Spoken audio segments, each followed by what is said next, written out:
요한계시록 9장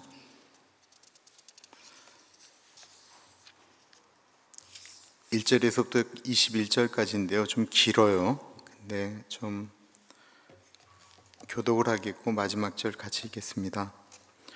다섯째 천사가 나팔을 불매 내가 보니 하늘에서 땅에 떨어진 별 하나가 있는데 그가 무저갱의 열쇠를 받았더라. 그가 무저갱을 여니 그 구멍에서 큰 화덕의 연기 같은 연기가 올라오매 해와 공기가 그 구멍의 연기로 말미암아 어두워지며 또 황충이 연기 가운데로부터 땅 위에 나오매 그들이 땅에 있는 정갈의 권세와 같은 권세를 받았더라. 그들에게 이르시되 땅의 풀이나 푸른 것이나 각종 수목은 해하지 말고 오직 이마에 하나님의 인침을 받지 아니한 사람들만 해하라 하시더라. 그러나 그들을 죽이지는 못하게 하시고 5달 동안 괴롭게만 하게 하시는데 그 괴롭게 함은 정갈이 사람을 쏠 때에 괴롭게 함과 같더라. 그날에는 사람들이 죽기를 구하여도 죽지 못하고 죽고 싶으나 죽음이 그들을 피하리로다. 황충들의 모양은 전쟁을 위하여 준비한 말들 같고 그 머리에 금 같은 관 비슷한 것을 썼으며 그 얼굴은 사람의 얼굴 같고 또 여자의 머리털 같은 머리털이 있고 그 이빨은 사자의 이빨 같으며 또 철 호심경 같은 호심경이 있고 그 날개들의 소리는 병거와 많은 말들이 전쟁터로 달려 들어가는 소리 같으며 또 정갈과 같은 꼬리와 쏘는 살이 있어 그 꼬리에는 5살 동안 사람들을 해하는 권세가 있더라. 그들에게 왕이 있으니 무저갱의 사자라. 히브리어로는 그 이름이 아바돈이요 헬라어로는 그 이름이 아볼루온이더라. 첫째 화는 지나갔으나 보라 아직도 이후에 화 둘이 이르리로다. 여섯째 천사가 나팔을 불매 내가 들으니 하나님 앞 금제단 넷불에서 한 음성이 나서 나팔 가진 여섯째 천사에게 말하기를 긍긍 유브라데에 결박한 네 천사를 놓아주라 하매 네 천사가 놓였으니 그들은 근연 월 시 일시에 이르러 사람 3분의 1을 죽이기로 준비된 자들이더라. 마병대의 수는 2만 만이니 내가 그들의 수를 들었노라. 이 같은 환상 가운데 그 말들과 그 위에 탄 자들을 보니 불빛과 자줏빛과 유황빛 호심경이 있고 또 말들의 머리는 사자 머리 같고 그 입에서는 불과 연기와 유황이 나오더라. 이 세 재앙 곧 자기들의 입에서 나오는 불과 연기와 유황으로 말미암아 사람 3분의 1이 죽임을 당하니라. 이 말들의 힘은 입과 꼬리에 있으니 꼬리는 뱀 같고 또 꼬리에 머리가 있어 이것으로 해하더라. 이 재앙에 죽지 않고 남은 사람들은 손으로 행한 일을 회개하지 아니하고 오히려 여러 귀신과 또는 보거나 듣거나 다니거나 하지 못하는 금은 동과 목석의 우상에게 절하고 또 그 살인과 복슬과 음행과 도둑질을 회개하지 아니하더라. 아멘. 혹시 여러분들 중에 그 요한계시록을 그 성경 공부해 보신 적 있으세요?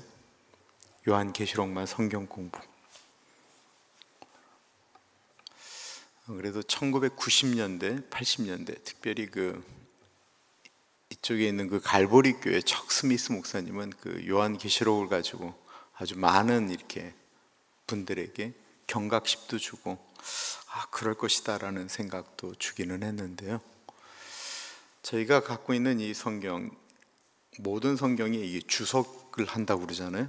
이런 뜻이었다라고 하는 거는 근래에만 있는 게 아니고 옛날부터 있었어요.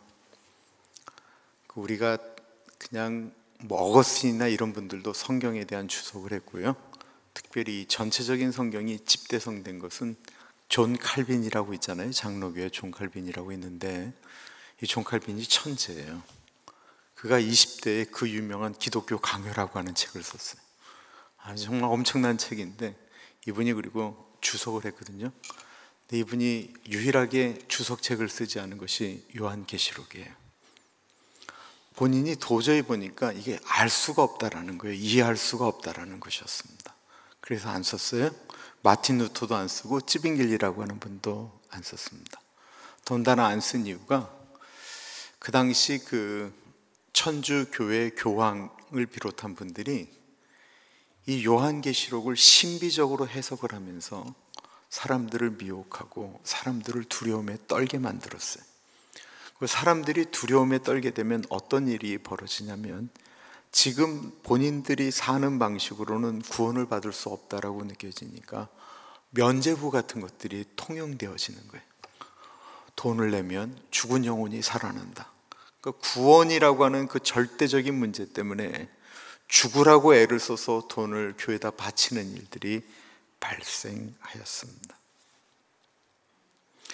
요한계시록이 사람들에게 이렇게 확 하고 이제 다가가기 시작했던 것은 사람들이 하나님을 멀리하기 시작했던 18세를 가리켜 그 계몽주의 시대라고 하는데, 그때 소위 말하는 휴머니즘, 인간 중심 이런 얘기가 나오면서 사람들이 하나님으로부터 멀어지기 시작할 때 사람들 가운데 이 말세에 오직 14만 4천 명만 살 것이고 이 년, 월, 몇, 요일, 시를 계산한 분이 있었는데 그게 안식, 제7일 안식일의 창시자였어요. 그가 몇 날 몇 시에 예수님이 오신다라고 얘기하고 구원받을 사람 14만 4천 명이, 오늘날처럼 사람들이 많지 않았기 때문에 수많은 사람들이 모였어요. 그들이 모여서 공동생활을 하고 기도하면서 때를 이루기 시작했습니다. 몰몬교도 그렇게 해서 나왔어요. 여호와의 증인도 그렇게 해서 나왔어요. 박태선이라고 하는 분의 전도관도 그렇게 나왔어요. 그리고 우리가 잘 아는 신천지, 새로운 하늘과 땅, 요한계시록에 나오는 새하늘과 새 땅이 바로 신천지예요. 이만희 교주가 14만 4천 명만 구원을 받는다고 해서 거기에 보면요, 우리 성경에 나와 있는 것처럼 뭐 지파가 유다 지파, 뭐 시므온 지파, 레위 지파, 거기에 지파장들이 또 다 있어요. 근데 거기가 요즘 20만이 넘었거든요. 14만 4천 명만 구원받는데 20만, 요즘은 어떠냐면 이만희 씨가 교주니까 자기가 이 구원의 숫자를 요즘은 좀 느리고 있는 것 같아요. 이 요한계시록이 사람들을 미혹하게 합니다. 그리고 유튜브를 보시면 너무나도 많은 요한계시록을 분석하고 해석하고 이야기하는 분들이 있는데 열변을 토하는 분들이 혹하게 설명을 해요.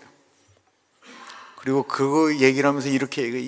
이 기존에 있는 교회들은 이 하나님의 신비를 알 수 없기 때문에 여기서 들어야 된다라고 이야기들을 굉장히 많이 합니다.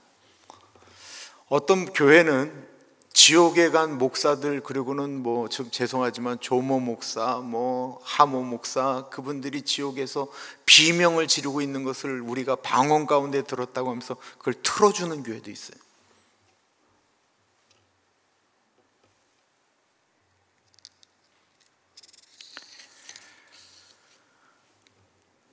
요한계시록은 가능하시면 정통적인 주석을 보시면서, 그러니까 인터넷에 보셔도 정통적인 주석이 들어가 있거든요. 호크마 주석 이런 것들이 들어가 있으니까 궁금하실 때는 그거를 보시는 게 안전해요. 그러지 않고 딴 걸 보시면 쓱 들어가다 보면 그게 실제로는 신천지에서 나온 거고요, 다른 데서 나온 것이 굉장히 많아요. 요한계시록 8장에 보면 나팔이 울려 퍼지기 시작합니다.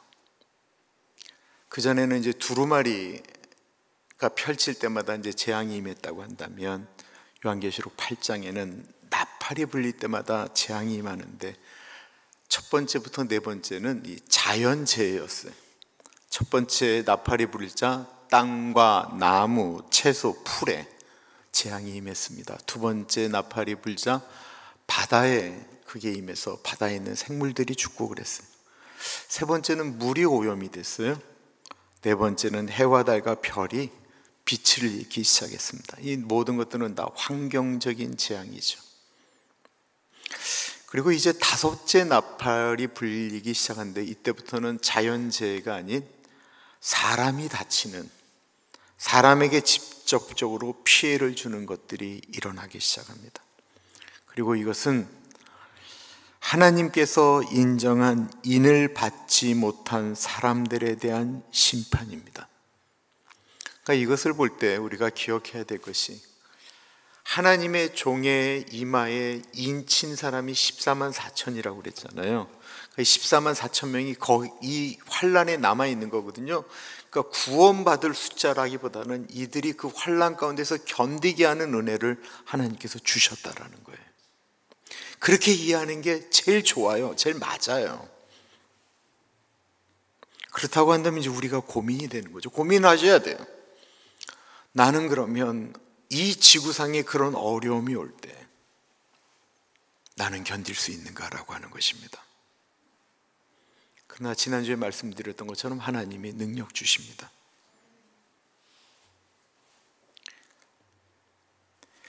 심판의 다섯째 나팔이 불자 사도 요한은 하늘로부터 한 별이 떨어지는 것을 보게 됩니다. 이 별을 칭하여 우리가 생각하는 생명 없는 별똥별 같은 것, 행성 같은 게 떨어지는 것이 아니고요. 이것은 하나님의 명령을 받은 생각하고 움직이는 생명체입니다. 그가 무저갱, 즉 성경에 말하는 음부 혹은 스올 혹은 지옥이라고 이야기하는 곳으로 떨어지는데, 그 지옥 문을 열 수 있는 열쇠를 받았다라고 이야기합니다. 그럼 이 생명을 가진, 그 능력을 가진 이 별이 뭐냐라는 거예요. 이것에 대한 두 가지 해석이 있어요. 하나는 사탄이라는 것입니다. 왜냐하면 성경에 하늘로부터 떨어지는 별을 가리켜 사탄이라고 이야기하는 것이 곳곳에 있기 때문에 그렇습니다. 너 계명성하라고 하는 이사야에 있는 말씀을 보면 하늘에 있는 높아지려고 하는 천사가 이 땅에 떨어져서 사탄이 되었다라는 이야기가 나오잖아요. 이사야 14장 우리 같이 읽어보겠습니다. 이사야 14장. 이게 이제 성경의 그 루시퍼 만들어지는 이야기들이 나와 있는 거예요. 12절부터 같이 읽습니다. 시작. 너 아침의 아들 계명성이여 어찌 그리 하늘에서 떨어졌으며 너 열국을 엎을 자여 어찌 그리 땅에 찍혔는고. 내가 내 마음에 이르기를 내가 하늘에 올라 하나님의 뭇별 위에 내 자리를 높이리라. 내가 북극 지폐 산 위에 앉으리라. 가장 높은 구름에 올라가 지극히 높은 자와 같아지리라 하는도다. 그러나 이제 내가 스올 곧 구덩이 맨 밑에 떨어짐을 당하리로다. 이 천사가 하나님처럼 되고 싶어 하다가 타락하여 사탄이 되었다라고 하는 것은 다 아실 거예요. 그리고 하나님께서 그들을 잡아 집어넣은 것이 바로 스올 무저갱이라는 것입니다. 하나님이 인간을 감옥에 넣으려고, 이 지옥에 넣으려고 지옥을 만드셨느냐? 그게 아니고요, 사탄을 집어넣으려고 먼저는 지옥을 만드셨던 것입니다.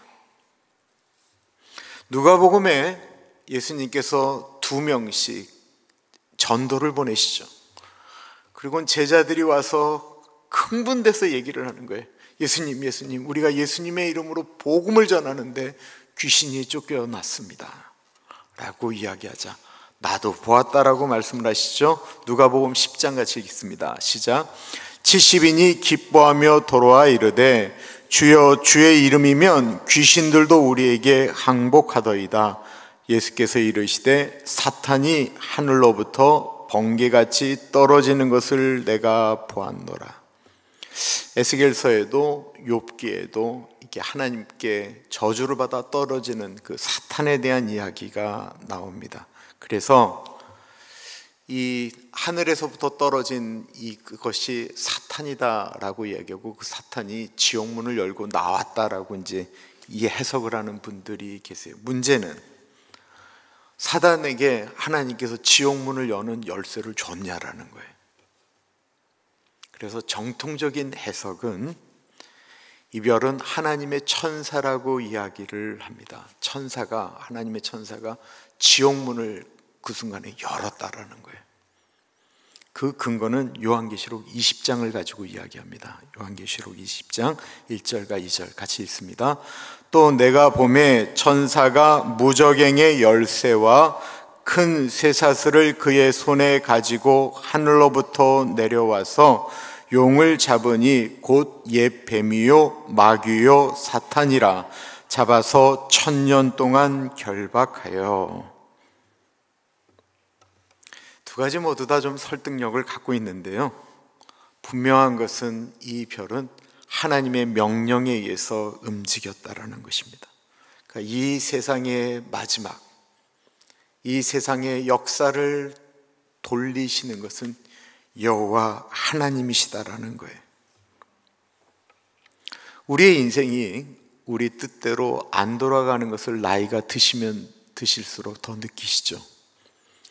우리의 몸이 내 것인데도 불구하고 내 뜻대로 안 되는 것도 경험하게 됩니다.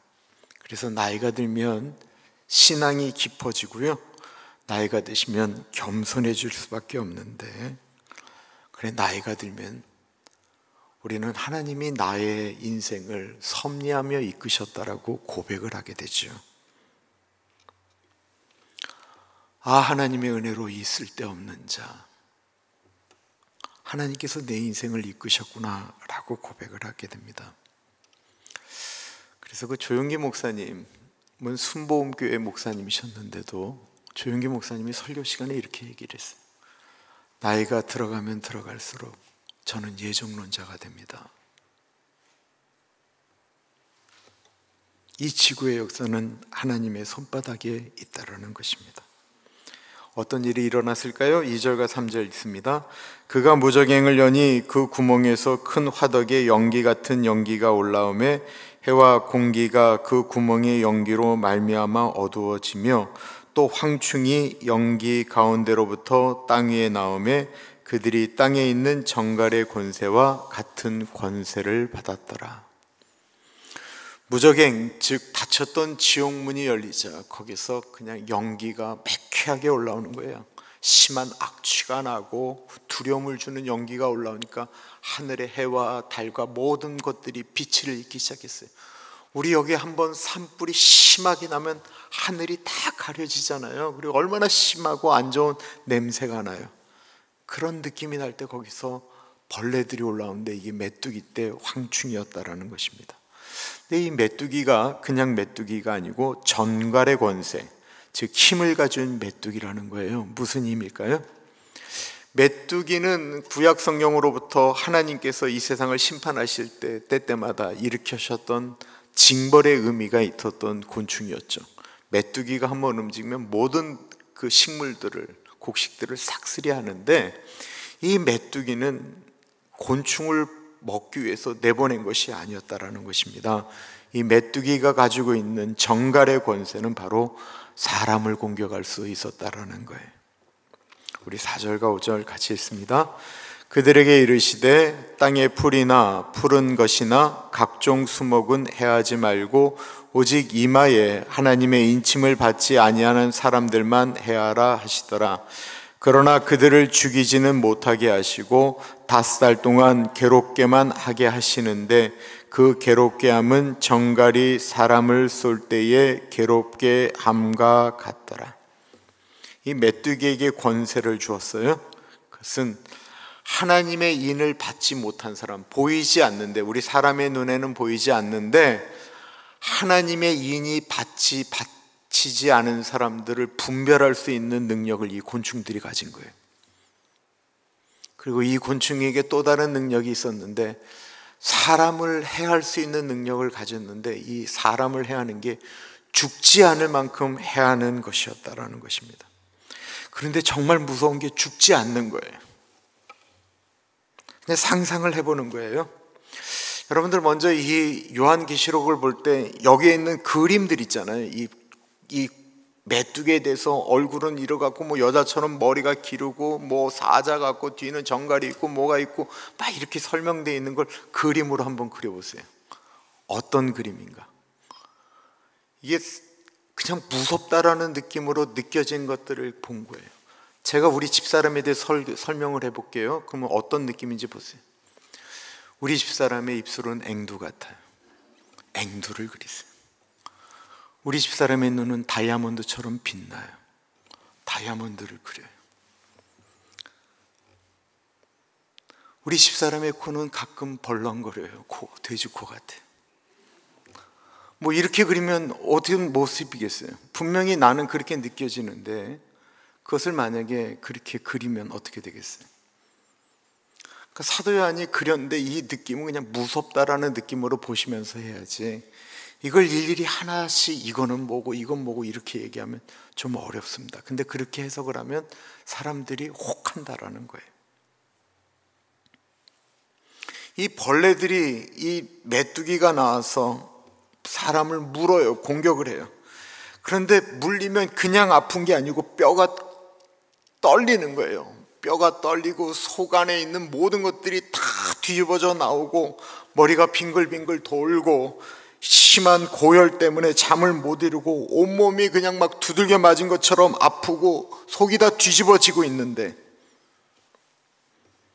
여자분들이 아이를 낳은 고통보다 더 힘들다라고 이야기해서 사람들이 그 고통을 이기지 못해서 옆에 있는 사람들한테 제발 나 좀 죽여달라고, 나는 이런 고통 가운데 하루도 살고 싶지 않다고, 제발 좀 나를 좀 죽여줘, 의사 선생님 제발 좀 나를 좀 죽여주세요 라고 이야기하면서 비명을 지르면서 정말로 이 세상에서 단 하루도 살고 싶지 않은데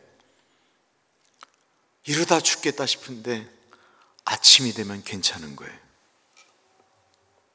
밤새도록 아프다가 아침이 되면 괜찮아서 이제 좀 나았다 싶으면 어디서 또 메뚜기가 와서 또 무는 거예요.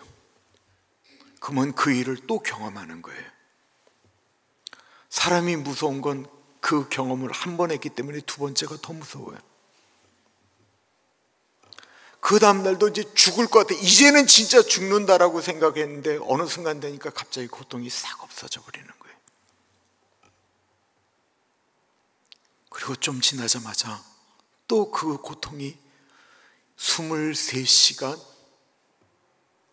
끊임없이 고통하다가 어느 순간에 갑자기 한 10분 정도 멈춰지고, 그 10분이 지나면 또 어떤 메뚜기가 와서 또 무는 거예요. 상상이 되세요? 죽고 싶은데 죽지를 못하는 거예요. 죽을 만하면 살려놓는 거예요. 저는 하나님이 우리 사람에게 주신, 특별히 우리 예수 믿는 사람들에게 주신 축복이 저는 죽음이라고 생각을 합니다. 진짜 큰 은혜가 죽는 거예요. 사람들이 죽음을 두려워하는 이유는 죽은 다음에 내가 어떻게 될지 모르니까 죽음이 두려운 것이잖아요.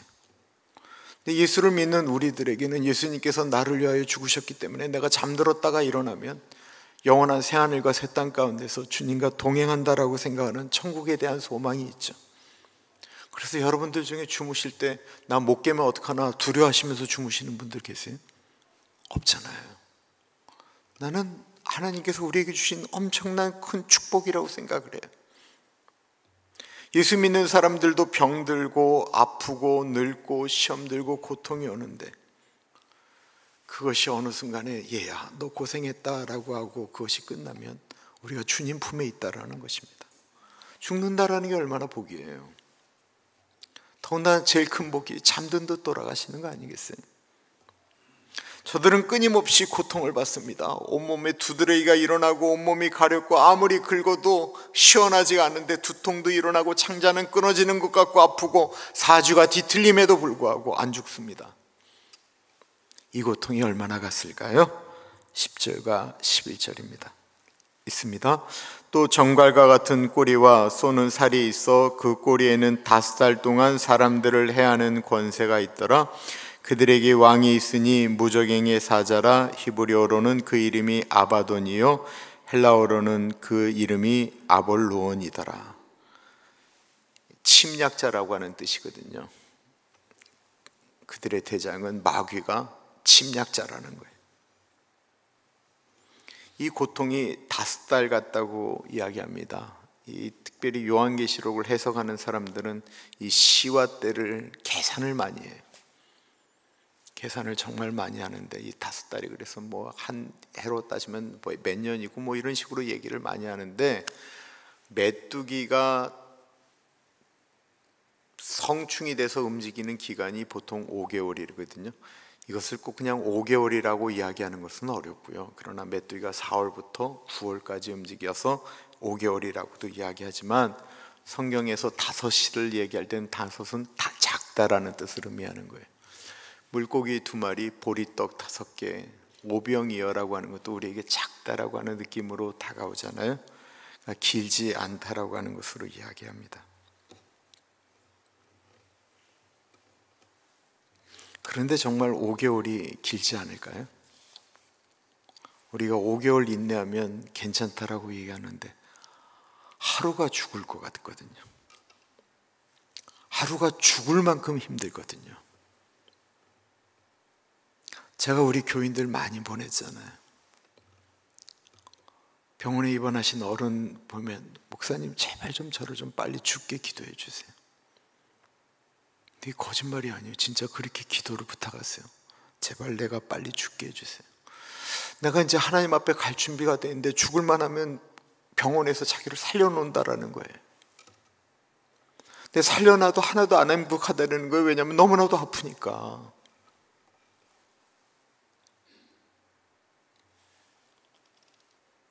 근데 더 놀라운 게 뭔지 아세요? 이들이 그럼에도 불구하고 하나님을 안 찾는다라는 거예요. 여러분, 우리들의 자녀들, 우리들의 지인들을 보세요. 사람들이 보니까 메뚜기가 사람들을 공격하고 죽이는데, 놀랍게도 안 물리는 사람들이 있어요. 안 물리는 사람들을 보니까 다 예수 믿는 사람들이에요. 예수 믿는 사람들은 안 물리고 예수 안 믿는 사람들만 물린다고 하면, 사람들이 그 고통 가운데 나도 고통받지 않으려면 예수 믿어야 되나 보다 라고 생각할 수 있잖아요. 근데 이들이 그 고통 가운데 그대로 나아간다라는 것입니다.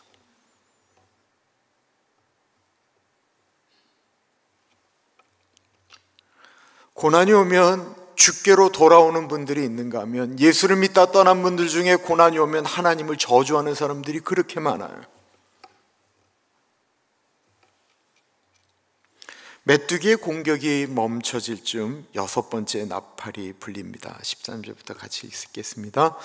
6째 천사가 나팔을 불매 내가 들으니 하나님 앞 근제단 넷불에서 한 음성이 나서 나팔 가진 6째 천사에게 말하기를, 큰 강 유브라데에 결박한 4천사를 놓아주라 하며 4천사가 놓였으니 그들은 근년 월일시에 이르러 사람 3분의 1을 죽이기로 준비한 자들이더라. 6째 천사가 나팔을 불자 하나님의 그 금제단에서, 거기는 이제 어저께 본문에는 그 성도들의 그 금향로에 올라오는 그 기도가 이제 쌓였던 그곳을 얘기하는데, 거기서 소리가 나는 거예요. 그래서 나팔을 가진 사람들한테 유브라데 강에 있는 그 결박되어져 있는 4명의 천사를 풀어놓으라는 거예요. 보통 이 4천사는 사람을 죽이는 권세를 가졌다라고 이야기하는데, 결박되어져 있다고 하니까 이들은 보통 이제 사단이라고 얘기를 해요. 이 사람들에게는 지구의 3분의 1을 사람을 죽일 수 있는 권세를 가졌어요. 두루마리가 펼칠 때 지구의 4분의 1을 죽였잖아요. 지구의 4분의 1. 그럼 내가 지난번에 말씀드렸던 것처럼 지금 지구에 있는 인구 숫자가 82억이에요. 82억인데 거기에 4분의 1이면 20억이 죽은 거예요. 그죠? 그럼 이제 60억이 남았어요. 또 3분의 1이 죽으면 또 20억이 죽는 거잖아요. 그럼 이제 40억이 남게 되는 일을 말씀하고 있는 거예요. 이들은 사람을 죽일 수 있는 천사들인데, 마치 출애굽할 때 어린 양의 피가 있으면 천사들이 그걸 넘어갔지만 어린 양의 피가 없으면 죽였잖아요. 그런 능력을 가졌다라는 거예요. 이들은 풀려나자마자 무려 2억 명의 군대를 가지고 사람 3분의 1을 죽입니다. 만이라고 하는 건 2만의 군대가 10,000개가 있다라는 뜻이어서 2억이에요. 근데 이들이 언제 그 일을 하는지는 아무도 모르죠. 여기에 연, 월, 일시라고 이른다라는 표현은 아무도 모른다라는 거예요. 오직 하나님만이 아는 시간이다라는 거예요. 하나님만이 아는 시간을 왜 사람들이 자꾸만 알겠다고 얘기를 하는 거예요? 그건 천기누설이에요. 예수님도 모르신다라고 했는데 모르는 게 맞아요. 다만 예수님은 징조를 보고 알 것이다라고 얘기를 했는데 요즘 시대를 보면 그렇게 느껴지는 징조가 있잖아요. 그 징조를 보고 느끼는 게 더 맞다라는 것입니다. 마병대의 수는 20,000,000이니 내가 그들의 수를 들었노라. 이 같은 환상 가운데 그 말들과 그 위에 탄 자들을 보니 불빛과 자줏빛과 유황빛 호심경이 있고 또 말들의 머리는 사자 머리 같고 그 입에서는 불과 연기와 유황이 나오더라. 사람을 죽이는 무기는 불과 연기와 유황이라고 했습니다. 어떻게 전 세계 인구 3분의 1이 죽을 수 있을까요? 왜 못 죽이겠어요? 핵폭탄이 원자폭탄이 히로시마와 나가사키에 이제 터졌잖아요. 하나 터질 때 20만이 죽었다고 그래요. 20만. 물론 숫자적으로는 뭐 8만 정도 죽었다고 하는데 그거에 대한 피해가 20만이었어요. 근데 수소폭탄 있잖아요. 핵 연료로 갖고 이제 수소로 이제 터트리는 건데 제가 보니까 그게 500배래요. 500배. 그러면 딱 1억이거든요. 하나 터지면 1억이 죽는 거예요. 그럼 아무것도 아닌 것 같죠? 지금 남한이 5천만이거든요. 북한이 2천만이에요. 그러면 한반도에 핵폭탄 하나 터지면 한반도에는 한 사람도 살지 못하는 거예요.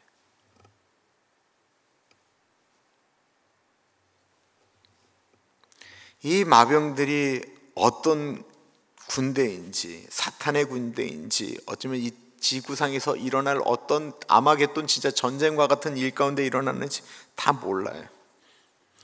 근데 이것을 문자적으로 해석했던 분들이 있어요. 지금도 그렇게 설명하시는 분들이 있어요. 이거는 무슨 시대고 무슨 시대로 말씀을 하세요. 그러면서 이거는 꼭 어디를 얘기하면 오스만 투르크를 얘기해요. 터키가 옛날 오스만 투르크 제국이었거든. 진짜 엄청난 제국. 우리가 소위 말하는 그 소피아 성당을 모스크로 만든 게 오스만 투르크 제국이거든요. 그들이 그때는 그냥 뭐 흑해, 발칸반도, 이집트 다 점령을 했어요. 그리고 이들이 점령할 때 얼마나 무섭게 사람들을 죽였는지 정말 이 무서운 일과 같다라고 얘기를 해요. 그런데요, 이 군대가 2억이거든요. 지금 현역 군대가 제일 많은 게 중국이에요. 218만 5천입니다. 두 번째가 인도예요. 145만 5,550명. 그리고 미국은 138만 명이에요. 근데 4위가 너무 놀랍게도 북한이었어요. 128만이에요. 근데 이 모든 나라들을 다 모아도요, 군인이 2억이 안 돼요. 그러니까 이런 식으로 너무 끼워 맞춰서 얘기를 하면 해석하기가 너무 어려워요.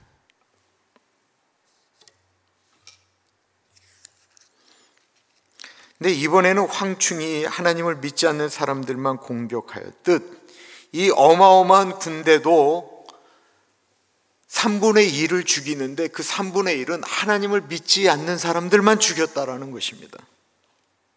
그러면 사람들이 좀 이상하게 생각해야 되잖아요. 황충이 나타나서 사람들을 불러서 나 죽고 싶어 라고 하는데도 죽이지 못할 때는 고통을 줬는데 그 고통을 당하는 사람은 예수 안 믿는 사람들만 그랬다라고 이야기하면 사람들이 이상하게 생각해야 되잖아요. 그 일이 끝난 다음에 또 이상한 군대가 나타나서 자기들을 공격했는데 이렇게 해서 죽는 사람들은 다 예수 안 믿는 사람들만 죽었다. 그럼 좀 이상하다라고 생각을 해야 되잖아요. 이들이 돌아섰습니까? 우리 20절, 21절 있습니다. 시작. 이 재앙에 죽지 않고 남은 사람들은 손으로 행한 일을 회개하지 아니하고 오히려 여러 귀신과 또는 보거나 듣거나 다니거나 하지 못하는 금은 동과 목석의 우상에게 절하고 또 그 살인과 복술과 음행과 도둑질을 회개하지 아니하더라.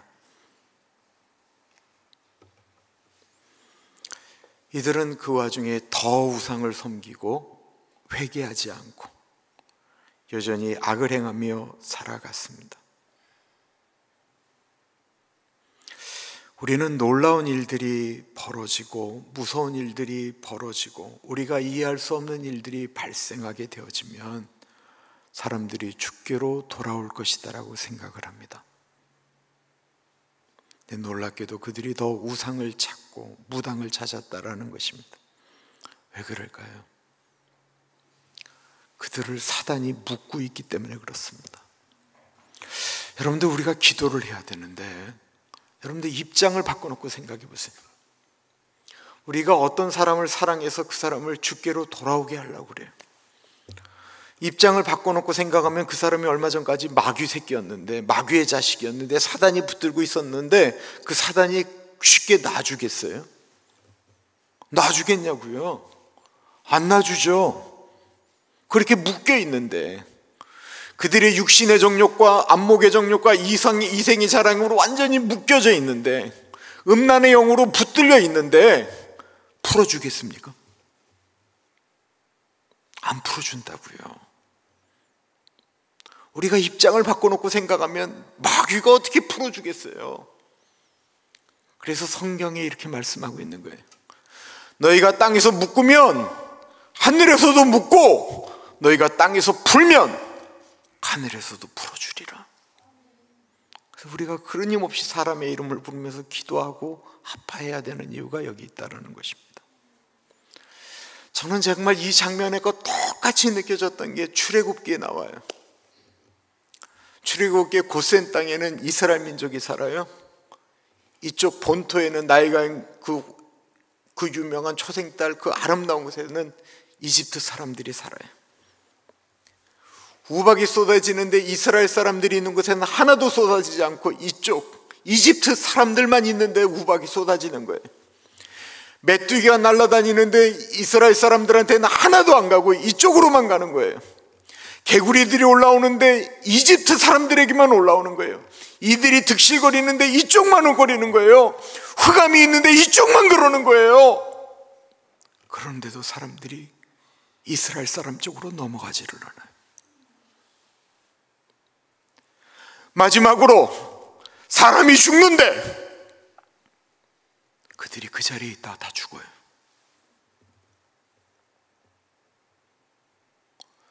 교회가 구원의 방주라고 이야기하는데 노아가 그렇게 방주로 들어가면 삽니다라고 이야기하는데 사람들이 오지를 않아요. 더 무서운 게 뭔지 아세요? 밖에서 죽어가는 사람들이 아니고 안에서 죽어가는 사람들이, 안에 있는데 부르짖지 않는 거예요. 안에 있는데 기도하지 않는 거예요. 안에 있는데 회개하지 않는 거예요. 이건 더 무서운 거예요. 왜? 자기가 착각하고 살기 때문에. 이게 너무 무서운 거예요. 그래서 이 요한계시록에 인을 받았느냐라고 하는 것이 얼마나 무서운 얘기냐면, 정말 이런 시대 가운데 내가 구원의 확신으로 예수님 붙들고 이겨나갈 수 있겠느냐라는 것입니다. 그런 생각을 안 하고 신앙생활을 했는데, 이들은 그 엄청난 일이 일어나는데도 하나님을 두려워하지 않고 도리어 하나님을 저주합니다. 사람의 마음이 딱딱해지면 자기 인생 가운데 어려운 일이 있어도요, 예수를 믿는다고 하지만 하나님을 찾지 않습니다. 기도도 하지 않습니다. 그런데 하나님 없다라고 이야기하면서 무당의 점을 친다라는 거예요.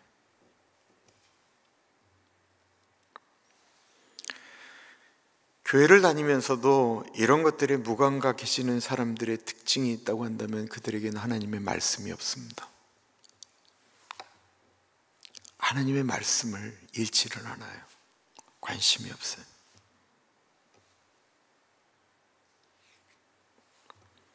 어떻게 하시겠어요? 하나님의 손을 붙잡으시겠어요? 아니면 지금도 내가 원하는 거 붙들고 살아가시겠어요? 환난이 오면 나는 예수 그리스도 붙들고 그것 가운데 이겨나가겠다라고 결단하시겠어요? 아니면 내가 그런 고난 가운데 나는 살 자신이 없다라고 말씀하시겠어요? 우리 진짜 정신 차려야 됩니다. 우리라도 정신 차려야 됩니다. 지금 대한민국에 누가 정신을 차리겠어요? 교회가 깨어 있어야지. 목회자들 단톡방이 있거든요. 우리 장신 동기들 모임, 또 BCS의 모임. 지금 쫙 갈라졌어요, 둘이. 이것저것 싫은 사람들은, 목사들은 또 거기서 더 다 나가기 시작하고, 또 얘기하는 사람들 막 얘기하고, 또 그냥 너무 복잡해. 내가 윤석열 그럴 줄 알았다라고 얘기를 하는 사람도 있고, 아파하며 기도하는 사람도 있고, 뭘 다 떠나서 우리 조국이 저 상태가 되면 국격 떨어져요. 수출길 더 막혀요. 경제 더 어려워요. 우리 엄마 아빠 힘들어요. 우리 형제 자매 힘들어요. 뭘 거기에다 대고 누가 옳으니 누가 그런 일 갖고 얘기를 하겠어요.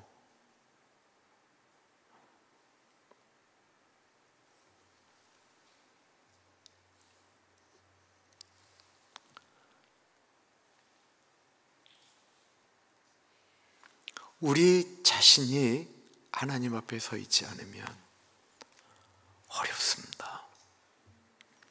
이 시간에 우리 같이 기도하겠습니다.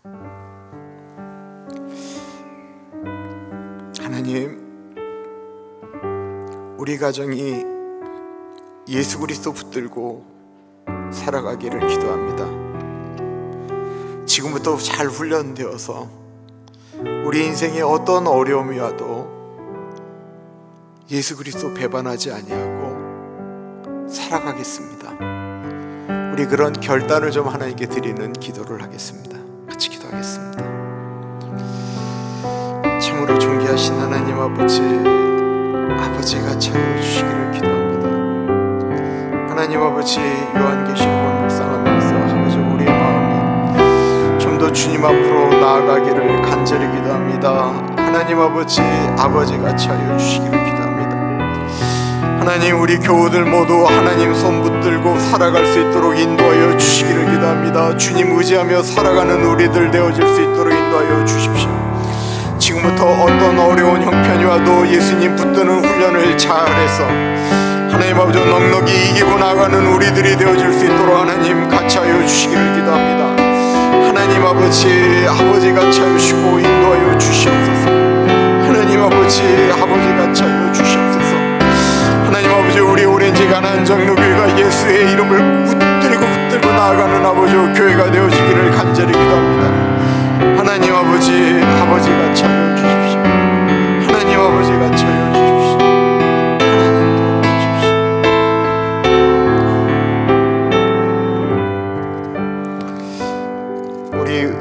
우리 아는 분들 중에, 우리들의 자녀들 중에 주님 떠난 분들, 이거 굉장히 무서운 거 아니겠어요? 하나님, 그들이 주께로 돌아올 수 있도록 인도하여 주시되, 주님, 내가 포기하지 않겠습니다. 우리 같이 기도하겠습니다. 귀하신 하나님, 우리가 사랑하는 분들, 하나님 아버지 주님을 떠난 분들, 하나님 아버지 그들의 이름을 부르며 나아가는데 하나님, 그들을 포기하지 않겠습니다. 그들을 내버려 두지 않겠습니다. 하나님 아버지 도와주시기를 기도합니다. 주님 같이 하시고 인도하여 주시옵소서. 하나님 아버지가 같이 하시고 인도하여 주시기를 기도합니다. 주님 같이 하여 주십시오. 하나님 아버지가 같이 하시고 인도하여 주시옵소서. 성령 하나님 도와주시기를 기도합니다. 하나님 같이 하여 주시옵소서. 하나님, 그들의 주께로 돌아오는 은혜와 하나님 또한 우리가 포기하지 않겠습니다. 하나님 아버지, 포기하지 않으며 기도하며 그들에게 나아가겠습니다. 하나님, 우리의 마음이 그것에 대해서 흔들리지 않는 마음과 낙심하지 않도록 인도하여 주셨기를 기도합니다. 눈물로 씨를 뿌리면 기쁨으로 단을 거둔다고 말씀하신 주님의 은혜가 아버지 우리 가족들 가운데 일어날 수 있도록 하나님 같이 하여 주시고 인도하여 주시옵소서. 하나님 같이 하여 주시옵소서. 하나님 도와주시옵소서.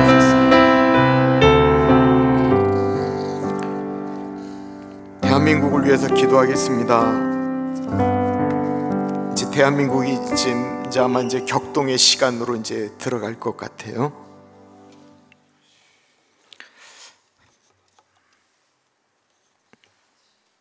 앞으로 이제 어떤 일이 일어날지도 잘 모르겠는데 그동안 대한민국이 그 시간을 잘 지혜롭게 넘어가면 참 좋을 것 같다라는 생각이 듭니다. 어떻게 저렇게 엄청난 일을 뒤도 생각하지 않고 저렇게 벌릴 수가 있을까 싶은 생각도 드는데, 하나님, 이 일이 대한민국에서 좀 선이 되어질 수 있도록 하나님 이것들을 잘 극복해 나갈 수 있도록 위정자들에게 지혜를 주시고, 하나님 아버지 이 난세 이것들을 좀 정말 잘 이끌어갈 수 있는 하나님 지도자복을 우리 대한민국에 좀 허락하여 주십시오. 하나님, 지도자복을 대한민국에 딴 거 다 주셨는데 하나 주시지 않은 지도자복을 하나님 대한민국에 좀 보내주십시오. 우리 같이 기도하겠습니다. 존귀하신 하나님, 대한민국 가운데 같이 하여 주시길 기도합니다. 하나님, 대한민국이 이 어려움을 하나님 아버지 잘 극복해 나갈 수 있도록 인도하여 주시기를 기도합니다. 하나님, 교회들이, 우리 목회자들이, 하나님 위정자들이 하나님 아버지 이것에 하나님 아버지 지혜를 모아서 아버지 이것들을 잘 극복해 나갈 수 있도록 하나님 인도하여 주시고 도와주시옵기를 기도합니다. 성령 하나님, 대한민국을 하나님의 그 거룩한 손이 올려놓습니다. 하나님 아버지 밤새 기도하는 아버지 민족입니다. 새벽마다 하나님의 이름을 부르며 나아가는 교회들이 있는 교회들 나라입니다. 하나님 아버지 폐허 가운데 세운 교회입니다. 나라입니다.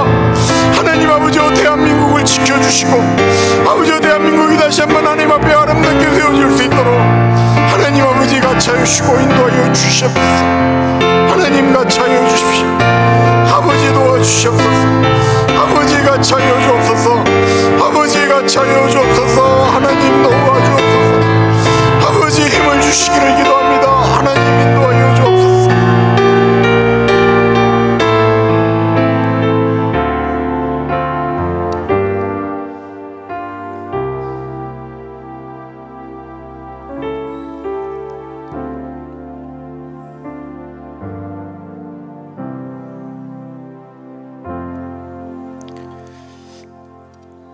존귀하신 하나님, 산타하나에 저희 교회가 있는 것에 대해서 우리 교우들과 함께 같이 기도하면서 우리가 여기에 있는 이유가 있다면 마틴 초등학교를 위해서, 주변에 있는 어려운 분들을 위해서, 우리가 그 자리에 왜 있는지를 생각하게 하여 주옵소서. 에스더에게, 왕비가 된 에스더에게 모르드게가 네가 잠잠하면 너와 너희 집은 살겠지만 이 민족은 다 죽게 될 텐데 네가 지금 왕후의 자리에 온 것이 이때를 위함인지 어찌 알겠느냐. 하나님, 우리가 예수의 은혜를 받아서 우리가 지금 이 자리에 있습니다. 주님이 우리를 왜 불러주셨는지, 왜 우리 가정 가운데, 가족 가운데 나를 부르셨는지, 하나님, 우리가 같이 좀 생각하고 주님 기도하는 우리들이 되어질 수 있도록, 나는 이 일을 왜 하는지, 왜 맡았는지, 그래서 하나님, 2025년도 저희 교회 표어가 성벽이 무너진 데를 막아서서 기도하는 교회인데, 이 성벽이 무너진 데들, 나라와 사회와 가정과 여러 가지 것들이 무너진 곳에서 우리가 감당해야 될 것들을 바르게 감당하는 우리들 되어지게 인도하여 주옵소서. 지금은 우리 주 예수 그리스도의 은혜와 우리를 너무나도 사랑하셔서 하나밖에 없는 아들을 넉넉하게 보내주신 하나님 아버지 그 크신 사랑하심과 성령 하나님의 감화 감동 역사 충만 교통하심이